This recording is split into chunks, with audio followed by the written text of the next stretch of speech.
आगे देखिए, last class में आप है ना कोऑर्डिनेशन कंपाउंड्स के अंदर जो डिफरेंट बेसिक टर्म्स इन्वॉल्व होता है उसके बारे में सारा डिस्कशन कर चुके हैं।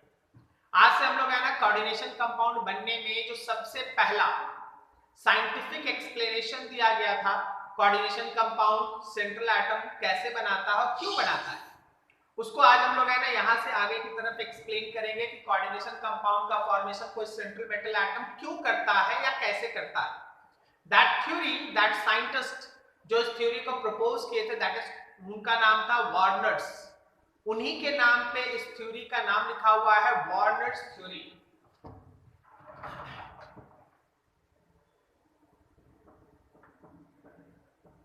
वार्नर्स थ्योरी,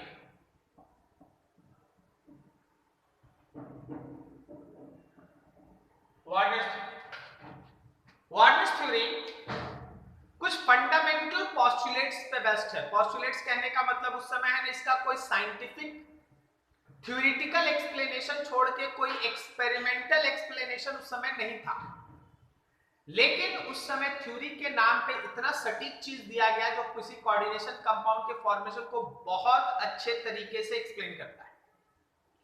वार्नर का कहना था कि हर मेटल एटम के पास दो तरह का वैलेंसी होता है। हम ये सब आपको लिखाएंगे, सो अभी हड़बड़ाएंगे। मेटल एटम्स के पास दो तरह का वैलेंसी होता है। एक कहलाता है उसका प्राइमरी वैलेंसी और second is called secondary valency.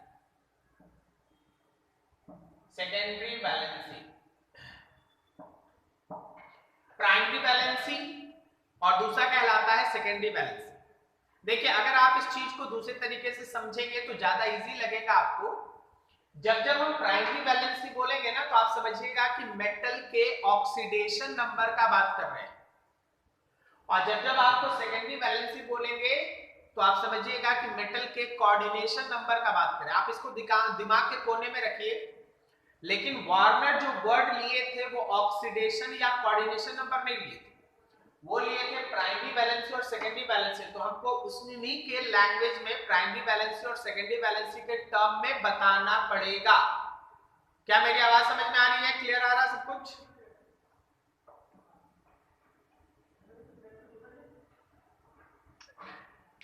ठीक, अब देखो आगे बढ़ो। किसी भी मेटल एटम के अंदर दो तरह का वैलेंसी है, एक है उसका प्राइमरी वैलेंसी और एक है उसका सेकेंडरी वैलेंसी। प्राइमरी वैलेंसी को मेटल सेटिस्फाई करता है एनायन से। प्राइमरी वैलेंसी को मेटल सेटिस्फाई करता है एनायन से और सेकेंडरी वैलेंसी को मेटल सेटिस्फाई करता है anion as well as neutral atom से। सेकेंडरी वैलेंसी को मेटल सेटिस्फाई करता है anion as well as neutral atom से। तो प्राइमरी वैलेंसी को कैसे सेटिस्फाई किया? एनायन से। सेकेंडरी वैलेंसी को कैसे सेटिस्फाई किया? Anion as well as neutral atom से। ये दो तरीके का वैलेंसी मिलकर इसको कंप्लीट करता है।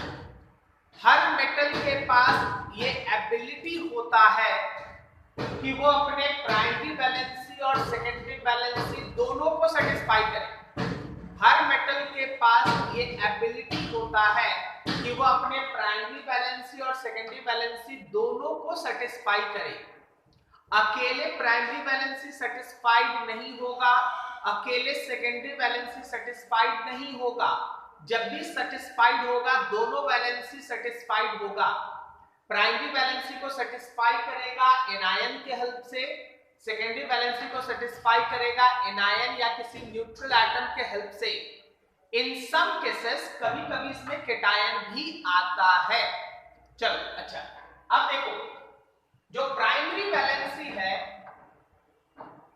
वो आयोनाइजेबल होता है। प्राइमरी वैलेंसी को अगर आप सॉल्यूशन में डालेंगे, जब आप उस कोऑर्डिनेशन कंपाउंड को सॉल्यूशन में डालेंगे तो प्राइमरी वैलेंसी अपने आयंस में टूट जाएगा।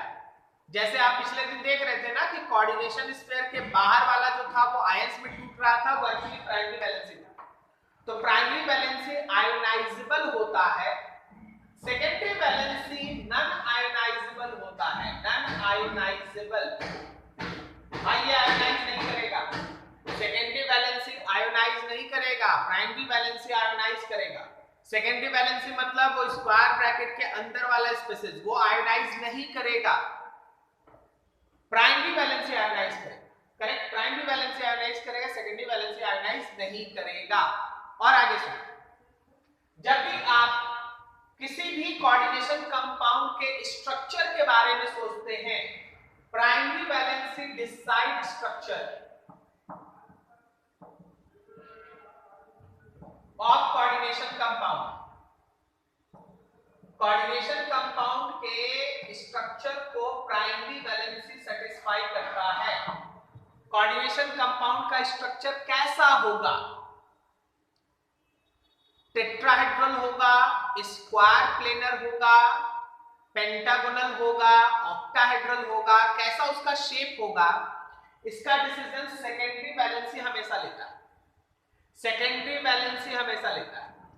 प्राइमरी वैलेंसी का स्ट्रक्चर में कोई रोल नहीं होता, प्राइमरी वैलेंसी का स्ट्रक्चर में कोई रोल नहीं होता, secondary valency will decide structure.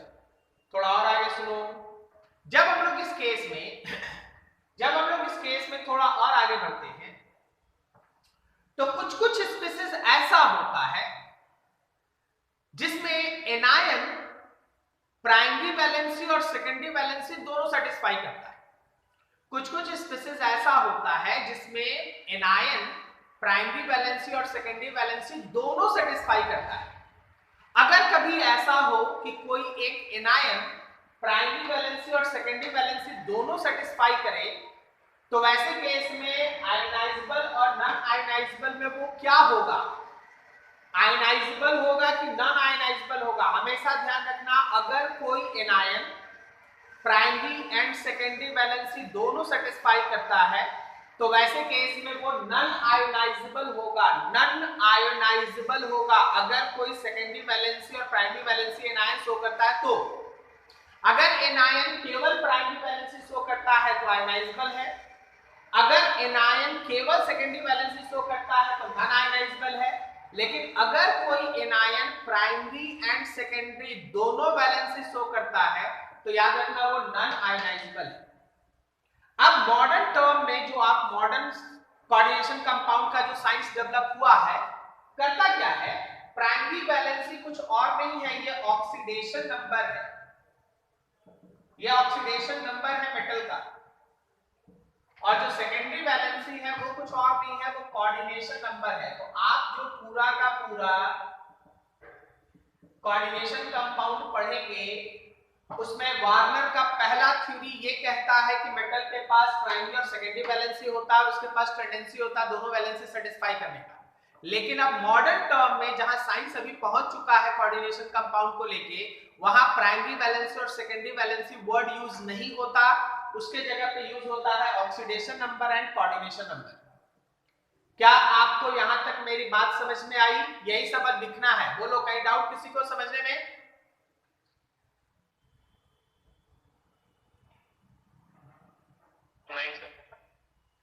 चलिए थोड़ा लिख लीजिए सबको, ऐसे फिगर बनाने का जगह छोड़ दीजिए, हम इसी चीज को नीचे लिखा रहे हैं, इसी चीज को नीचे लिखा है, ठीक है? नीचे लिखना,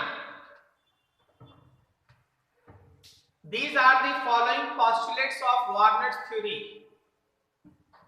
These are the following postulates of Warner's theory.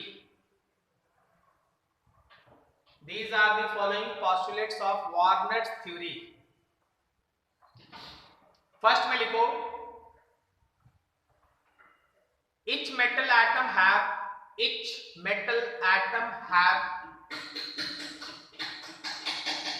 two type of valencies. Each metal atom have two type of valencies known as primary valency and secondary valency.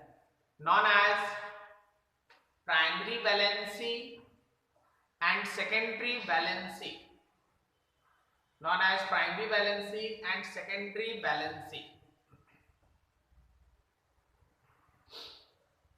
Second point में लिखना metal atom have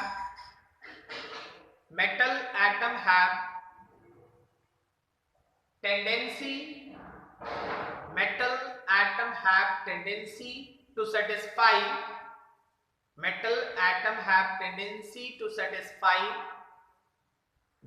its primary as well as secondary valency. Metal atom have tendency to satisfy its primary as well as secondary valency. Next point में लिखना primary valency generally satisfied by anions. Primary valency generally satisfied by anions, whereas secondary valency can be satisfied by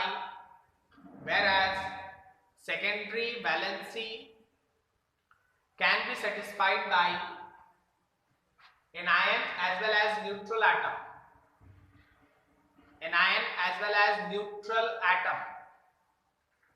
अच्छा, यहां आपको रोक रहे हैं। कोई आप में से आपको ये बता सकता है कि सेकेंडरी वैलेंसी जो सेटिस्फाई कर रहा है एनायन और न्यूट्रल एटम, उसको आप आज नए टर्म में किस नाम से जानते हैं?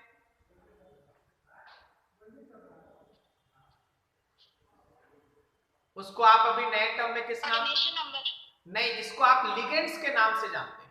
ये जो दोनों दिखाई दे रहा है ना, एनायन और न्यूट्रल एटम, ये जो सेकेंडरी वैलेंसी सेटिस्फाई करता है उसको आप लिगेंड्स कहते हैं। ये लिगेंड्स है। इन लिगेंड्स का जो नंबर है वो coordination number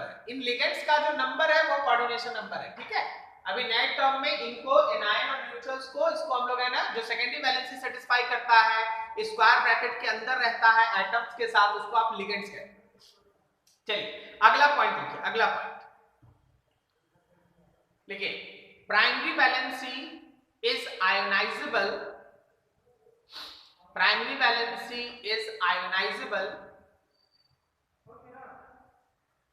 whereas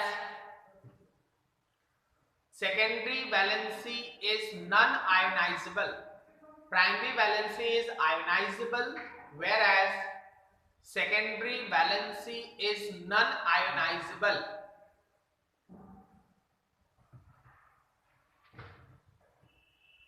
Primary valency is ionizable, whereas secondary valency is non-ionizable.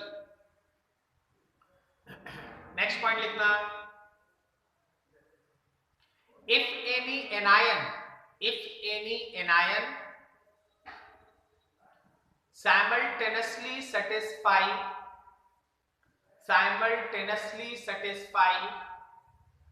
primary as well as secondary valency, then it is non-ionizable.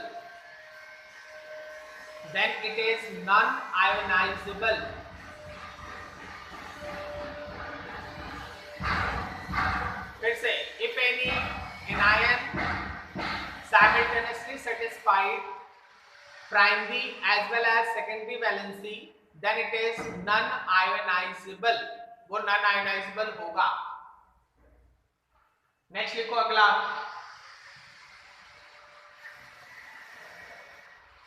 secondary valency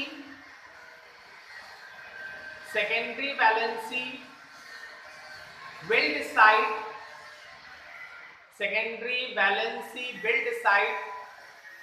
structure of coordination compound. Secondary valency will decide structure of coordination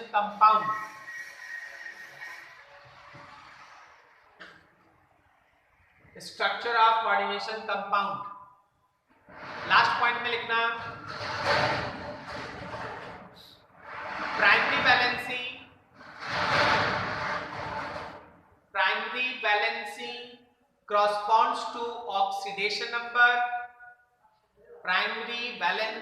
corresponds to oxidation number. And secondary valency corresponds to coordination number and secondary valency corresponds to coordination number of metal ठीक है। This is Warners theory, ये आपका Warners का theory है जिसपे coordination compound बनाया गया। लेकिन आप साइंस को उस समय के लैंग्वेज में पढ़ रहे हैं, अभी के लैंग्वेज में नहीं। आप साइंस को उस समय के लैंग्वेज में पढ़ रहे हैं, अभी का तो लैंग्वेज बहुत एडवांस है। जब आप लास्ट में पहुंचिएगा CFT theory, crystal field theory, तो आपको इसका दूसरा तरीका दिखेगा, लेकिन बेसिक्स वही है जो आपको वार्नर बता के गए। अब वार्नर के समय में कुछ कोऑर्डिनेशन कंपाउंड था, उसमें एक बहुत ही फेमस कंपाउंड था कोबाल्ट का। वार्नर के समय में बहुत सारा कोऑर्डिनेशन कंपाउंड था, उसमें एक फेमस कंपाउंड था कोबाल्ट का। कोबाल्ट में कुछ एक्सपेरिमेंट करके वार्नर को ये प्रूफ करना था, ये दिखाना था कि भाई आप जो बोल रहे हो वो सही है। वार्नर को कोऑर्डिनेशन कंपाउंड में जो वो थ्योरी दिए थे उसको कुछ दिखाना था कि हाँ ये जो हम बोल रहे हैं वो ऐसे होता है। अब देखो उसके लिए हम आपके सामने 3-4 कंपाउंड रखेंगे, उसको अच्छे से समझिएगा। देखिए एक एग्जांपल समझो, कोबाल्ट है, 6NH3 है और 3Cl है। कोबाल्ट है, 6NH3 है और 3Cl है। कोबाल्ट है, 6NH3 है और 3Cl है। अब समझना ऐसे कि फॉर कोबाल्ट प्राइमरी वैलेंसी ये 3 होता है और सेकेंडरी वैलेंसी 6 होता है। कोबाल्ट, क्रोमियम, ये सब ऐसा चीज है जिसका प्राइमरी वैलेंसी 6 होता है, सॉरी गलत, प्राइमरी वैलेंसी 3 होता है, सेकेंडरी वैलेंसी 6 होता है। अब वार्नर को एक्सपेरिमेंट वाइज इसका जो अलग अलग रोल आ रहा था उसके लिए कभी कभी एक्सप्लेन करना पड़ा। देखो कभी क्या हुआ, कभी ये हुआ कि इसको जब हम लोग AgCl के साथ रिएक्ट कराएं, गलत, AgNO3, जब हम लोग इस कंपाउंड को AgNO3 के साथ रिएक्ट कराएं तो पता चला कि एक बार में 3 मोल व्हाइट प्रेसिपिटेट बना, व्हाइट प्रेसिपिटेट। और इसी मॉलिक्यूलर फॉर्मूला में अगर हम लोग अगली बार AgNO3 ले लें तो पता चला 2 मोल व्हाइट प्रेसिपिटेट बना, व्हाइट प्रेसिपिटेट। और फिर आगे इसी तरह से अगर आप AgNO3 ले लें तो हो सकता है 1 मोल ही व्हाइट प्रेसिपिटेट बनेगा, व्हाइट प्रेसिपिटेट। अब समझिएगा, मेरे वर्ड्स को समझिएगा। हम आपके सामने उस तरह का सिचुएशन क्रिएट करना चाहते जो समय हुआ। सेम फॉर्मूला है, कोबाल्ट है, 6 अमोनिया है और 3 क्लोरीन है। लेकिन एक बार हम AgNO3 के साथ रिएक्ट कराए तो 3 मोल व्हाइट प्रेसिपिटेट मिला। फिर दूसरा इसी तरह का मॉलिक्यूलर फॉर्मूला वाला कंपाउंड के साथ AgNO3 डाले तो 2 मोल प्रेसिपिटेट बना और किसी के साथ 1 मोल बना और कभी 1 भी मोल नहीं बना। अब यहां पे वार्नर को अपना थ्योरी एक सेटिस्फाई करना था कि आखिर एक ही मॉलिक्यूलर फॉर्मूला पे ये सब चीज कैसे हो रहा है। एक ही मॉलिक्यूलर फॉर्मूला है तो एक बार 3 मोल प्रेसिपिटेट, एक बार 2 मोल का प्रेसिपिटेट और एक बार 1 भी मोल का प्रेसिपिटेट नहीं, आखिर ये हो कैसे रहा। तो इसके लिए आपको इसके अंदर इन प्राइमरी और सेकेंडरी वैलेंसीज को थोड़ा समझना पड़ेगा, ठीक है। इसी का हम लोग एक्सप्लेनेशन देखेंगे जो थ्योरी को भी, जो हमारे इस वार्नर थ्योरी को भी है ना एक्सप्लेन करने में आपको हेल्प करेगा, ठीक है। इसका स्क्रीनशॉट ले लीजिए, हम आगे बढ़ना चाहते हैं, कंटिन्यू, इसका स्क्रीनशॉट लीजिए।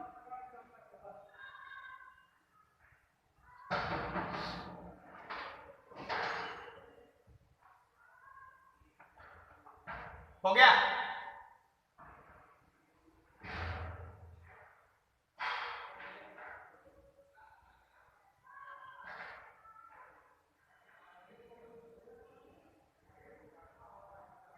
हो गया आप लोग का?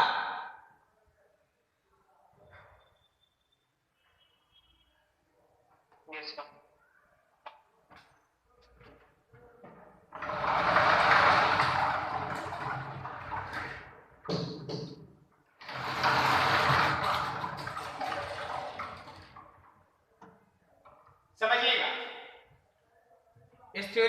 समझिए, कंटिन्यू। वार्डन बताएं कि जो आप मॉलिक्यूलर फॉर्मूला उठाए हैं उसका स्ट्रक्चर अलग अलग तरीके का हो सकता है। प्राइमरी वैलेंसी 3 सेटिस्फाई करना है, सेकेंडरी वैलेंसी 6 सेटिस्फाई करना है। इसका 3-4 अलग अलग स्ट्रक्चर हो सकता है। सबसे पहला उनका कहना था कि हो सकता है कोबाल्ट के साथ 6 का 6 अमोनिया सेकेंडरी वैलेंसी सेटिस्फाई करे और 3 क्लोरीन।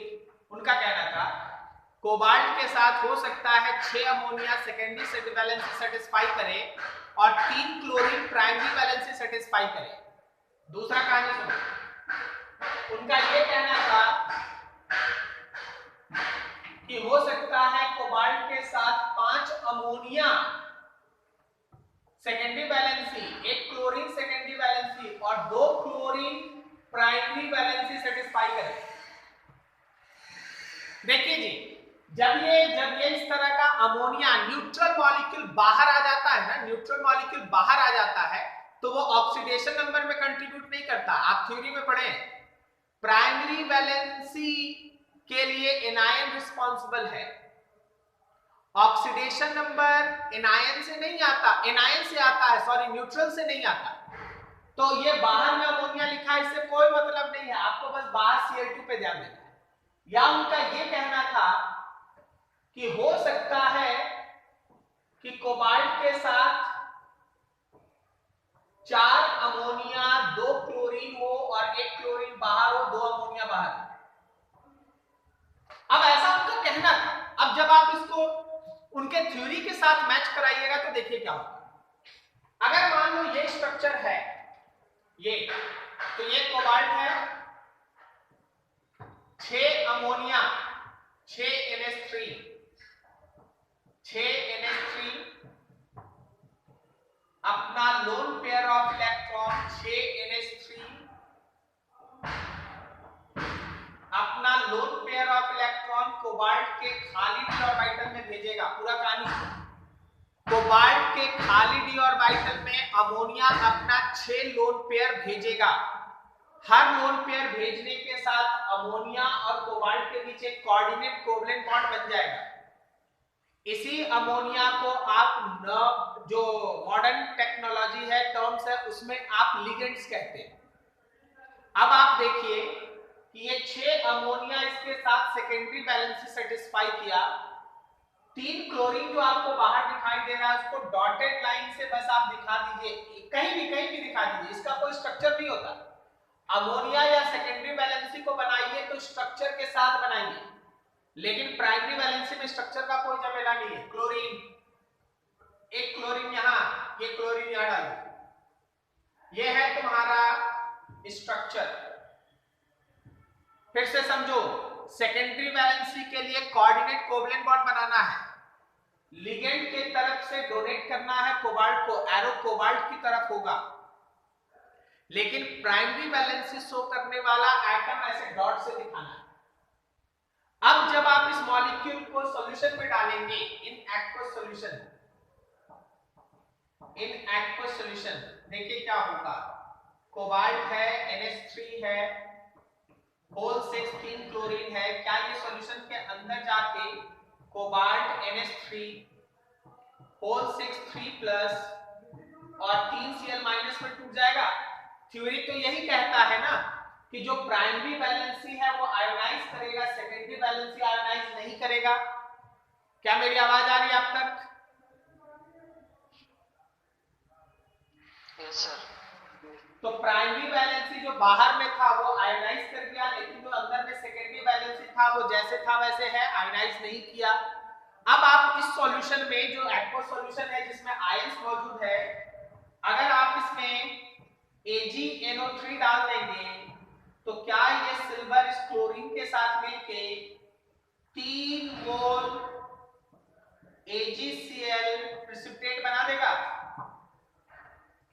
3 मोल AgCl प्रेसिपिटेट बन जाएगा? बोलो सही है?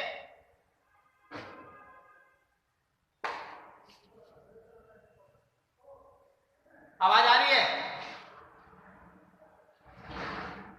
यस। तो ये 3 मोल AgCl का प्रेसिपिटेट बन बनके तैयार है। 3 मोल AgCl का प्रेसिपिटेट बना। लेकिन अगर हम बोलेंगे कि सॉल्यूशन में नंबर ऑफ आयंस कितना है, तो याद रखना सॉल्यूशन में 4 आयन है। 3 क्लोराइड आयन है और एक ये कॉम्प्लेक्स आयन है। 3 क्लोराइड आयन है और एक ये कॉम्प्लेक्स आयन है। तो सॉल्यूशन में 4 आयन मौजूद है।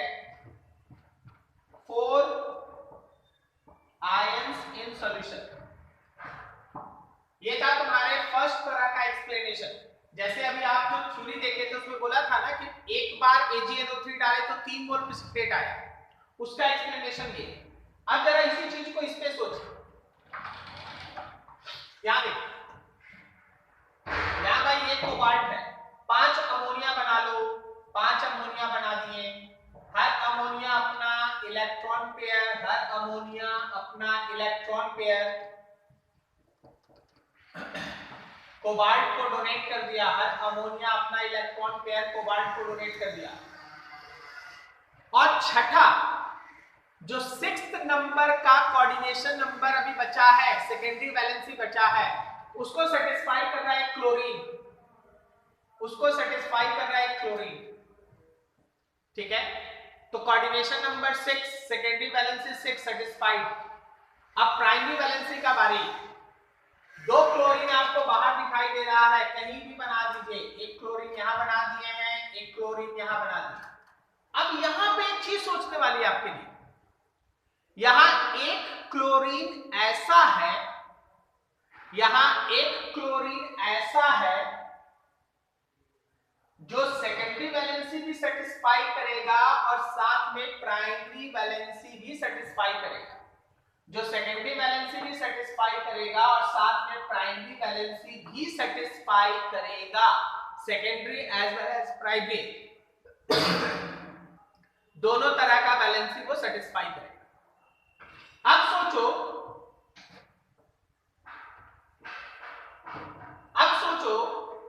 कि आखिर जब हम लोग इसको एक्वस सॉल्यूशन में डालेंगे तो कितना क्लोरीन आपको सॉल्यूशन में मिलेगा? 2 क्लोराइड आयन मिलेगा कि 3 क्लोराइड आयन मिलेगा? बोलो बोलो।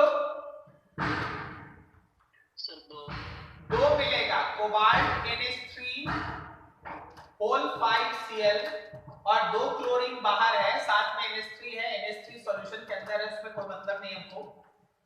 जब आप इसको एक्वस सॉल्यूशन में डालेंगे तो कोबाल्ट NH3 होल 5Cl, इसके ऊपर 2 यूनिट प्लस आएगा और 2 को Cl माइनस मिलेगा। 2 क्लोराइड आयन आपको सॉल्यूशन में मिलेगा। जब आपको सॉल्यूशन में 2 क्लोराइड आयन मिलेगा तो अगर आप इसको रिएक्ट करा देंगे AgNO3 के साथ, अगर आप इसको रिएक्ट करा देंगे AgNO3 के साथ, तो ये Ag इस क्लोरीन के साथ मिलके 2 मोल AgCl प्रेसिपिटेट बनाएगा। 2 मोल AgCl प्रेसिपिटेट का फॉर्मेशन ये AgNO3 मिलके करेगा। तो इस बार फॉर्मूला वही है जो पिछले केस में था। पिछले केस का फॉर्मूला और ये फॉर्मूला दोनों सेम है, लेकिन कोऑर्डिनेशन स्फीयर जिसको आप अभी तक कहते थे, जिसमें सेकेंडरी वैलेंसी होता था, उसको अगर आप इन्वॉल्व कराइएगा तो दोनों जगह यहाँ पे क्लोरीन जो है वो अंदर आ गया और ये क्लोरीन आयनाइज नहीं करेगा। ये वाला जो आपको क्लोरीन दिखाई दे रहा है वो नॉन आयनाइजेबल है, नॉन आयनाइजेबल। केवल ये 2 क्लोरीन आयनाइजेबल है और वही प्रेसिपिटेट का फॉर्मेशन करता है। सॉल्यूशन में अगर आप खोजेंगे तो आपको 3 आयन मिलेगा, एक और एक ही। इन सॉल्यूशन 3 आयंस, 3 आयंस आपको मिलेंगे। ठीक है, देख लो अच्छे से, कहीं कोई दिक्कत इन दोनों में? अगला तुम समझ पा रहे हो, हम आगे बनाएंगे भी। बोलो कहीं दिक्कत यहां तक समझने में?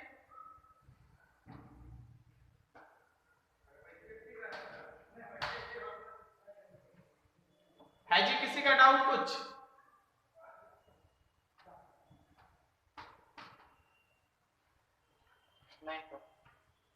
इस केस में देखो, इस केस में देखो cobalt 4 NH3 4 NH3 4 NH3 coordination और 2 को क्लोरीन। अब देखो एक ध्यान से, बाहर में एक ही क्लोरीन है तो एक क्लोरीन ऐसा, और बाकी ये जो दोनों क्लोरीन है वो सेकेंडरी और प्राइमरी दोनों वैलेंस से सेटिस्फाई करेगा। ये वाला क्लोरीन केवल प्राइमरी वैलेंस से सेटिस्फाई कर रहा है, आयनाइज करेगा, लेकिन ये दोनों क्लोरीन प्राइमरी और सेकेंडरी वैलेंस से दोनों सेटिस्फाई कर रहा है तो आयनाइज नहीं करेगा। ये दोनों आयनाइज नहीं करेगा और ये वाला आयनाइज करेगा। ठीक है, तो अब जब आप यहां से थोड़ा इसको सॉल्यूशन में लेंगे, इन एक्वस सॉल्यूशन अगर आप लेंगे तो क्या आपके पास कोबाल्ट है, NH3 है, 4 है, 2 क्लोरीन है, एक क्लोरीन बाहर है, तो सॉल्यूशन में आपके पास मिलेगा कोबाल्ट NH3 होल 4 Cl2, इसके ऊपर एक प्लस और एक Cl माइनस। अगर हम लोग इसको AgNO3 डाल दें तो एक Ag एक Cl के पास जाएगा, 1 मोल प्रेसिपिटेट, 1 मोल AgCl प्रेसिपिटेट व्हाइट प्रेसिपिटेट का फॉर्मेशन होगा। 1 मोल AgCl प्रेसिपिटेट व्हाइट प्रेसिपिटेट का फॉर्मेशन होगा यहाँ 1 मोल। लास्ट सुनो, अगर हम लोग फोर्थ कोबाल्ट NH3 होल 3 और 3 क्लोरीन अंदर ले लें, 3 क्लोरीन अंदर ले लें, बताओ कितना प्रेसिपिटेट बनेगा? व्हाइट प्रेसिपिटेट कितना बनेगा?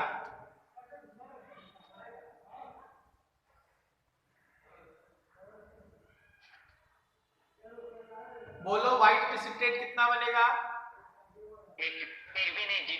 जीरो बनेगा। वेरी गुड, जीरो बनेगा। वेरी गुड, जीरो बनेगा, क्योंकि आयन देगा ही नहीं।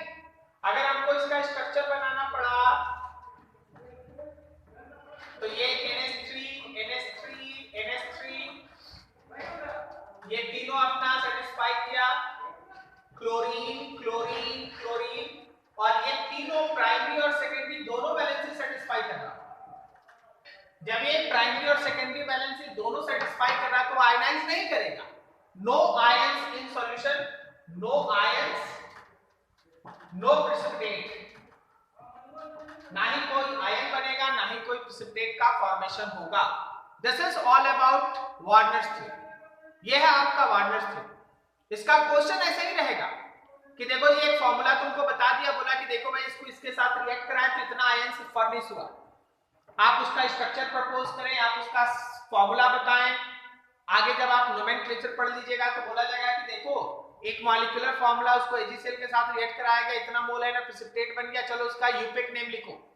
तो तुमको इसका स्ट्रक्चर लिखना पड़ेगा पहले, बाद में आप नाम लिख पाइएगा।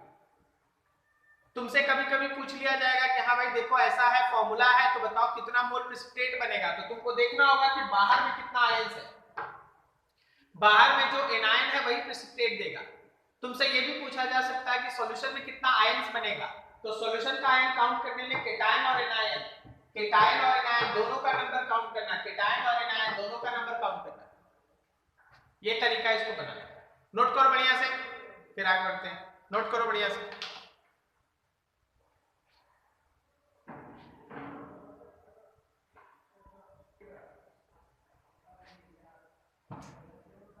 देखिए नेक्स्ट टॉपिक जो हम लोग इस कोऑर्डिनेशन कंपाउंड का सेकंड सेक्शन स्टार्ट करें, सेकंड पार्ट स्टार्ट करें, that is IUPAC nomenclature of coordination compound. आप किसी भी कोऑर्डिनेशन कंपाउंड का नाम कैसे लिखते हैं, आपको ऑर्गेनिक की तरह इसमें भी कुछ रूल्स आपको सिखाया जाएगा।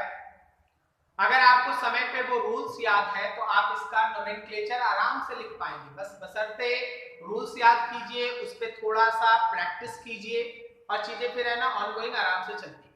ठीक है, हम आपको एक एक चीज समझा रहे हैं, फिर आपको धीरे धीरे करके लिखाते चलेंगे। पहले आप समझना ध्यान से सब कुछ। जनरली जो आप कोऑर्डिनेशन स्फीयर बोलते हैं ना, कोऑर्डिनेशन स्फीयर, आपके दिमाग में आया कि कोऑर्डिनेशन स्फीयर बोल रहे हैं मतलब क्या बोल रहे हैं? आपको पता चल रहा है कि हम अभी स्क्वायर ब्रैकेट का बात कर रहे हैं? कोऑर्डिनेशन स्फीयर तीन तरह का होता है। एक होता है केटायनिक, मतलब स्क्वायर ब्रैकेट के ऊपर प्लस रहेगा। दूसरा होता है एनायनिक, स्क्वायर ब्रैकेट के ऊपर माइनस रहेगा। और तीसरा होता है न्यूट्रल, केवल स्क्वायर ब्रैकेट रहेगा। समझे? अभी देखिए हम आपको एक छोटा सा एग्जांपल देते हैं, आप समझिएगा। जैसे यहां देखिए, यहां का कंपाउंड कौन है, तो CO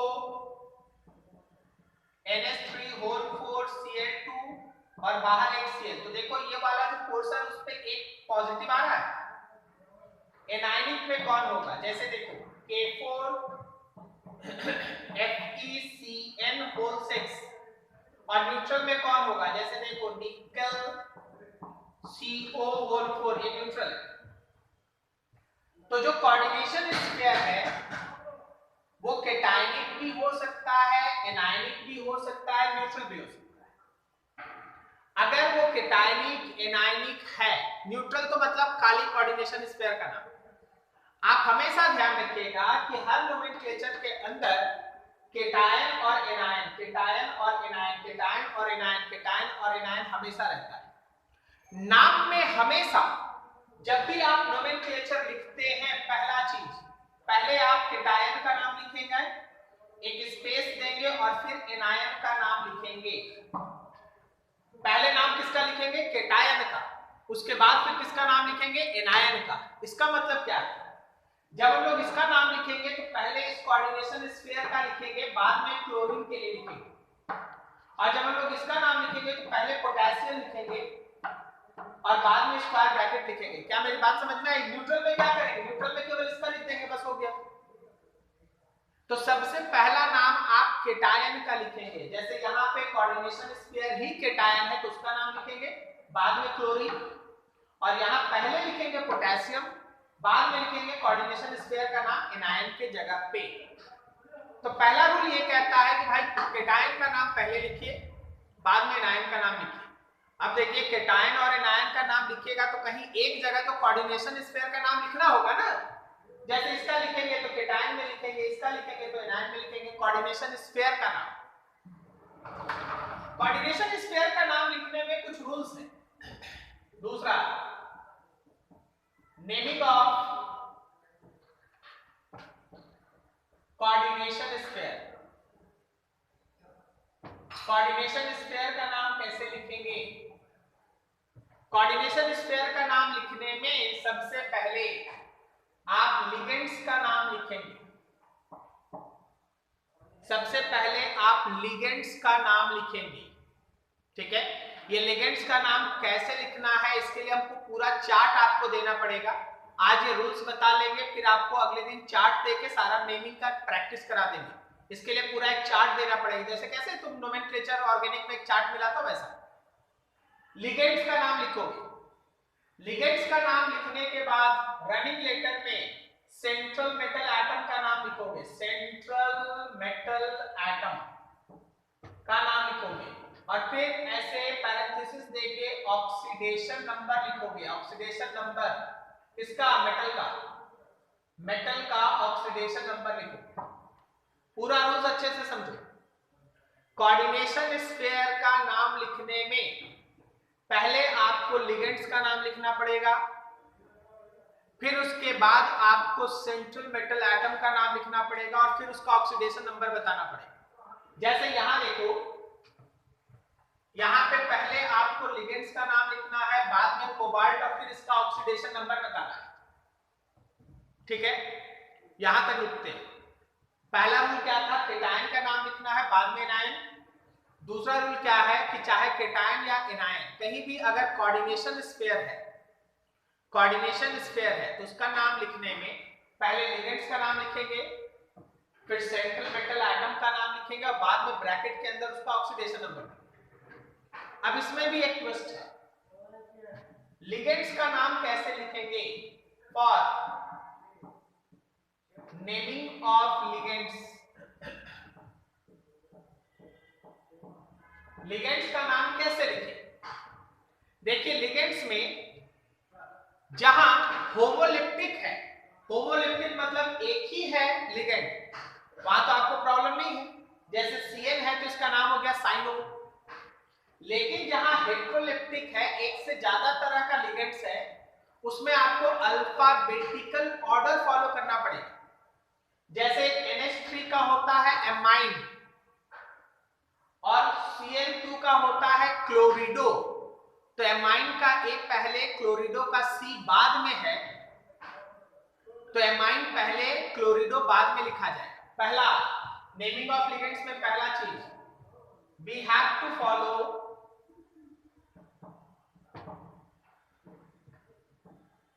अल्फाबेटिकल ऑर्डर।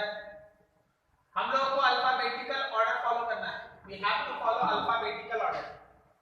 अल्फाबेटिकली जो पहले है उसका नाम पहले लिखेंगे, जो बाद में है उसका नाम बाद में लिखेंगे। जब आप एक से ज्यादा सेम टाइप ऑफ लिगेंड्स हो, जो यूनिडेंटेड हो, unidentate same type of ligand, unidentate same type of ligand.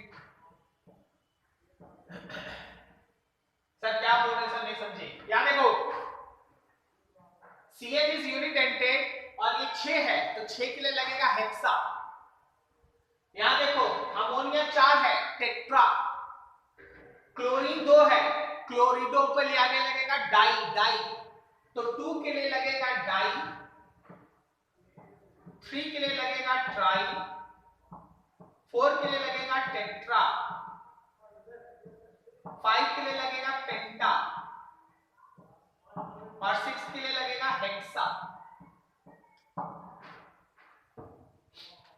डाइक्लोरिडो टेट्राएमाइन, डाइक्लोरिडो टेट्राएमाइन। लेकिन अल्फाबेटिकल ऑर्डर का डिसीजन करने में डाई का डी, ट्राई का टी, इन सबको नहीं देखें।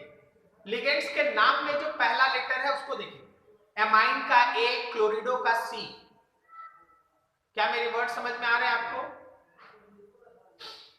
Yes sir.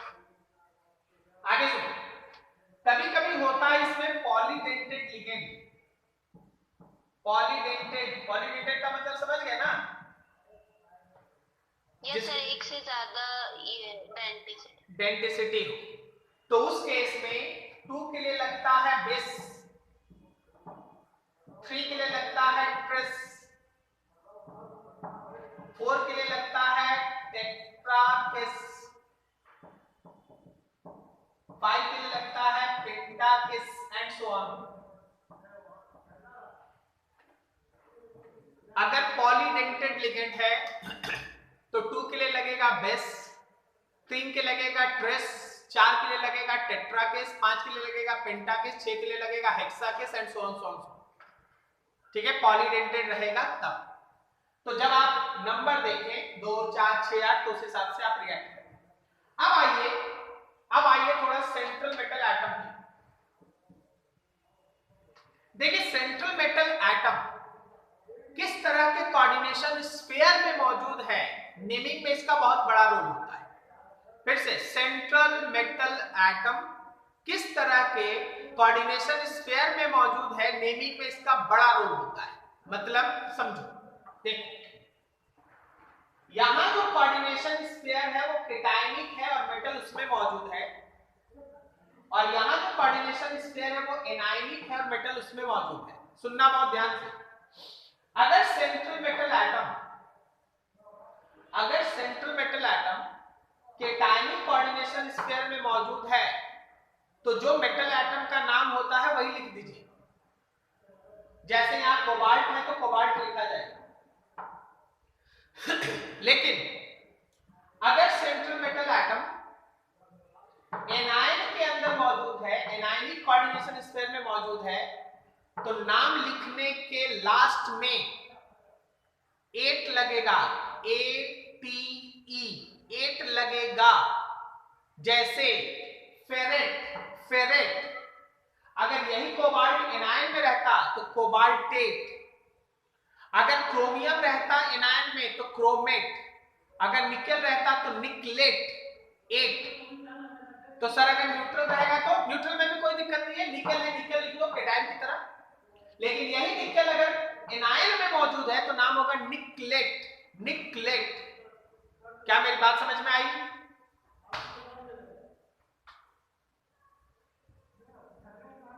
समझ में आया? अब ये लास्ट पॉइंट क्या बोले? Yes sir. अब सुनो, उसके बाद क्या होता है? उसके बाद उसका ऑक्सीडेशन नंबर डालना है। उसके बाद उसका ऑक्सीडेशन नंबर डालना है। अब जो उसका ऑक्सीडेशन नंबर होगा, जैसे हम लोग सीखे थे 11 में निकालना ऑक्सीडेशन नंबर, जैसे ये देखो कोबाल्ट का ऑक्सीडेशन नंबर निकालना x, अमोनिया का 0 × 4, ये क्लोरीन -1 × 2, ये क्लोरीन -1 = 0।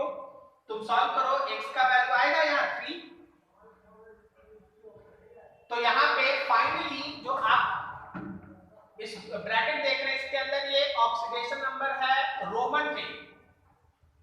रोमन में ऑक्सीडेशन नंबर डालना है, ऐसे डिजिट्स में मत लिख दीजिएगा, रोमन में लिखना है। डिजिट्स में ऐसे नहीं लिख देना, रोमन में लिखना है ऑक्सीडेशन नंबर। ठीक है?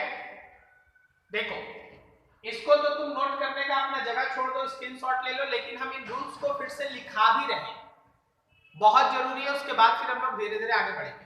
चलो स्क्रीनशॉट ले लो, जगह छोड़ देना, फिर हम लिखा रहे हैं अभी खड़े होकर। कैटायनिक वाला ब्रैकेट में कैटायन कौन सा है? कोबाल्ट निकल वाला में नीचे लिखिए, these are the following rules, these are the following rules for nomenclature of coordination compound.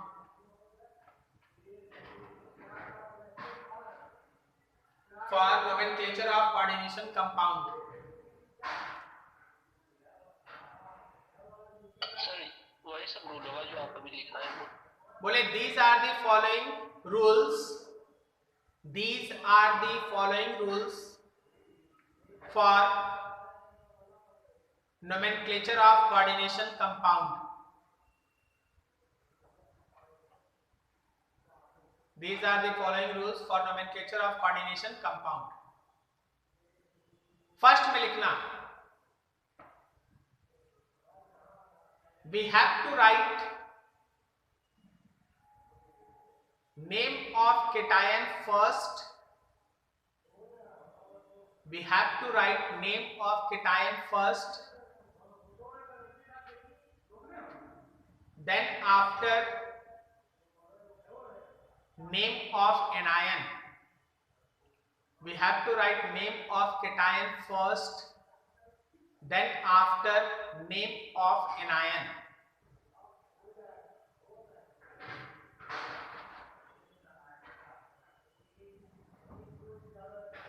Second में लिखो, for naming of coordination compound, for naming of coordination sphere, for naming of coordination sphere, for naming of coordination sphere,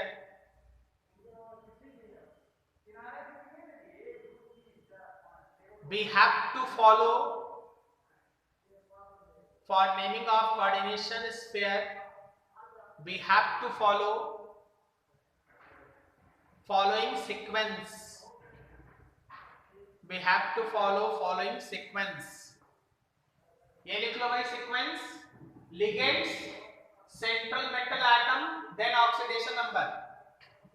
उसको लिख लो वहां पर, ligand, central metal atom, oxidation number in Roman.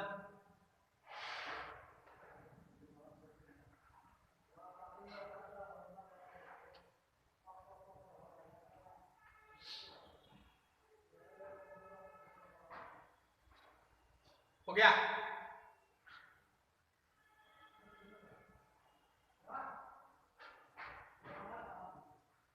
आगे लिखो next, आगे लिखो next, for naming of ligands, for naming of ligands, for naming of ligands लिखना, ए में लिखना,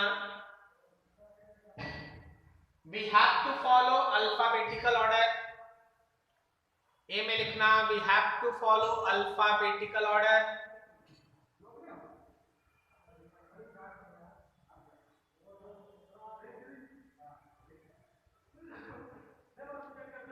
बी में इसको नोट कर लेना, जगह छोड़ दो, इसको नोट कर लेना, जो आप स्क्रीनशॉट लिए उससे इसको नोट कर लीजिएगा।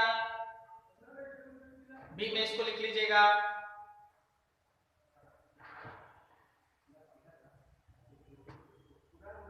सी में लिखो, सी में लिखो। सुनिएगा पहले सी को अच्छे से, फिर हम लिखाएंगे अच्छे से। सुनिएगा ध्यान से। आपको यहां बोला गया है कि पॉलीडेंटेड लिगेंड में बिस लगाना है, ट्रिस लगाना है, टेट्राकिस लगाना है, पेंटाकिस लगाना है। लेकिन कुछ पॉलीडेंटेड लिगेंड्स ऐसा होता है, कुछ पॉलीडेंटेड लिगेंड ऐसा होता है जिसके नाम के आगे 2 के लिए डाई, 3 के लिए ट्राई, 4 के लिए टेट्रा, ये सब लगता है। तो सर हम लोग को कैसे पता चलेगा? अब जरा सुनना, जरा ध्यान से, बहुत ध्यान से सुनना। एक पॉलीडेंटेड लिगेंड का नाम सुनो, नाम है ऑक्सलेट। ऑक्सलेट के नाम के आगे बिस लगे तो क्या आपको लगा कि उसके नाम में कोई तरह का अंतर हुआ है?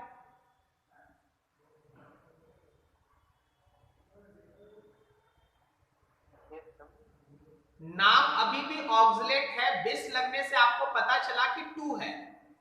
अब उसी ऑक्सलेट के नाम के आगे डाई लगे, डाई ऑक्सलेट, बिस ऑक्सलेट, तो डाई ऑक्सलेट लगने से भी उसके नाम में किसी भी तरह का अंतर नहीं होता, डाई लगने से 2 ही पता चलता है। तो ऐसा पॉलीडेंटेड लिगेंड जिसमें बिस लगे या डाई लगे, उसके नाम पे इफेक्ट नहीं पड़ता, उसमें आप डाई भी लगा सकते हैं। लेकिन एक पॉलीडेंटेड लिगेंड है, उसका नाम है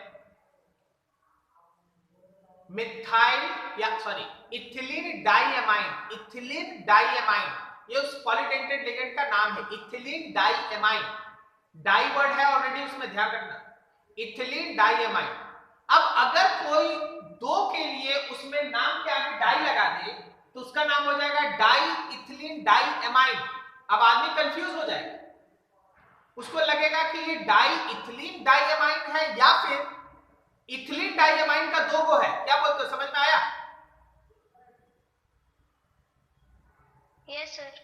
तो वैसे केस में बिस लगाना पड़ता है, ताकि बिस से देख के आदमी बता दे कि हाँ बिस मतलब 2 इथिलीन डाइएमाइन है।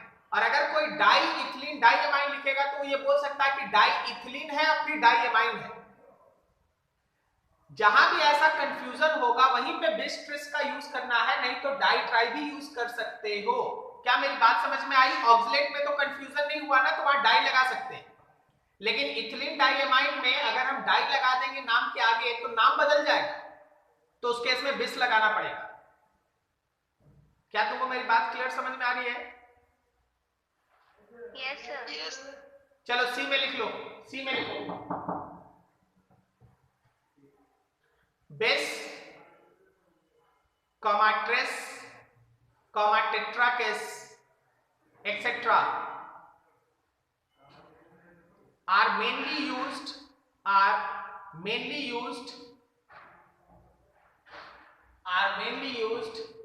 in those polydentate ligands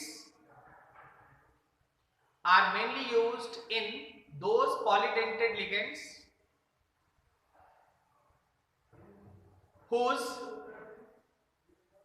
name appears to be changed, whose name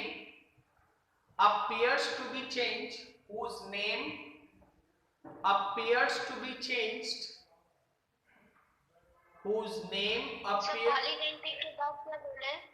polydentate ligand whose name appears to be changed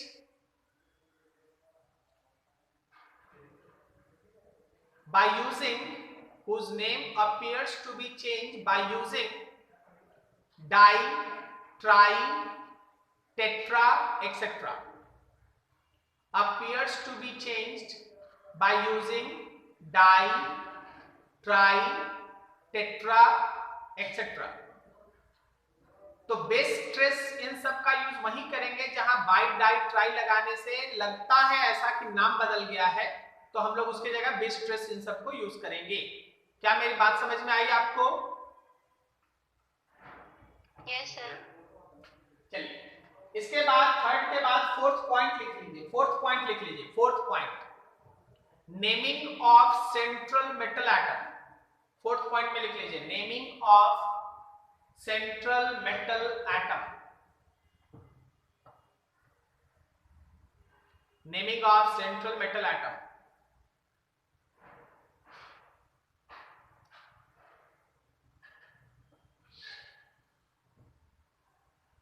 लिखना इसमें ए में लिखना, ए बी करके 2 पॉइंट लिखना है। ए लिखना, if central metal atom is present in,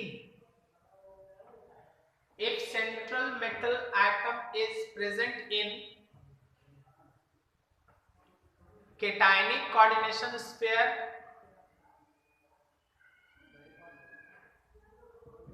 if central metal atom is present in cationic coordination sphere or neutral coordination sphere, cationic coordination sphere or neutral coordination sphere,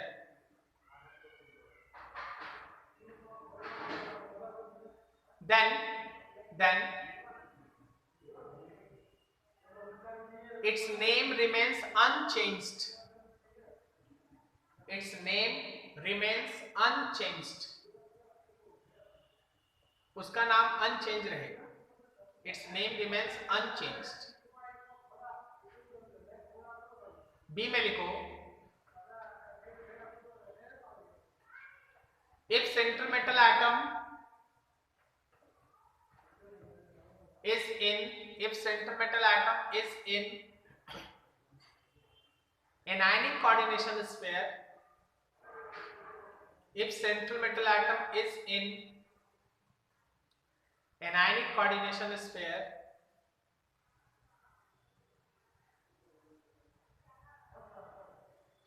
anionic coordination sphere, then characteristic ending 8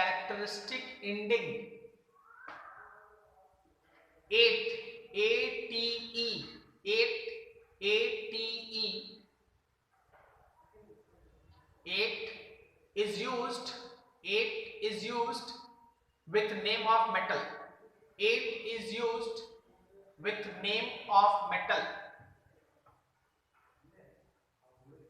जैसे Fe है तो ferret होगा, cobalt है तो cobaltate होगा, nickel है तो निकलेट होगा, सिल्वर है तो अर्जेंटेट होगा, गोल्ड है तो ऑरेट होगा. 8 लगेगा, 8 लास्ट में. और सी में लास्ट में लिख लो, सी में लास्ट में after name of central metal atom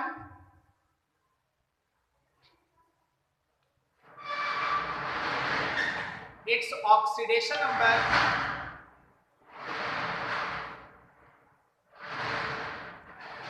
after name of central metal atom its oxidation number should be written, its oxidation number should be written inside bracket in Roman, inside bracket in Roman, inside bracket in Roman.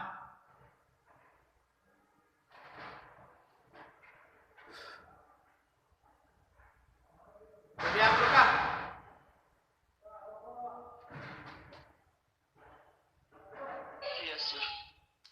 अब देखो इसमें ligands का जो naming है ना, उसका पूरा chart आपके ग्रुप पे हम शेयर करेंगे, उसको आप लोग कॉपी करके रखिएगा, फिर हम उसमें समझाएंगे. आप एक चीज उसमें कॉमनली देखिएगा, जब आप लिखिएगा तो थोड़ा दिमाग रखना चाहिए. जो न्यूट्रल होगा उसका नाम वैसे ही होगा, लेकिन जो जो एनायनिक लिगेंड होगा, एनायनिक, उसमें देखना कैरेक्टरिस्टिक एंडिंग ओ से होगा. जैसे सल्फेट है तो उसका नाम होगा सल्फेटो, कार्बोनेट है तो उसका नाम होगा कार्बोनेटो, साइनाइड है तो उसका नाम होगा साइनो, H माइनस है तो हाइड्रिडो, ठीक है, Cl माइनस है, X माइनस है, कोई हैलोजन है तो हैलिडो, लास्ट में O लगेगा।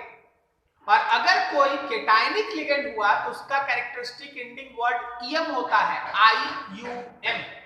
तो जब हम आपको चार्ट भेजेंगे उसका अच्छे से आप कॉपी पे नोट्स बना के रखिएगा, हम सारा चीज यहाँ पे आपको बोर्ड पे एक्सप्लेन कर देंगे तो मेरे लिखाने का टाइम बच जाएगा, ओके। और अगले दिन नोमेनक्लेचर पे काम करेंगे, वेरी वेरी इंपॉर्टेंट। यहां तक पढ़ के बैठना, कोई डाउट है तो पूछ लो, अभी है।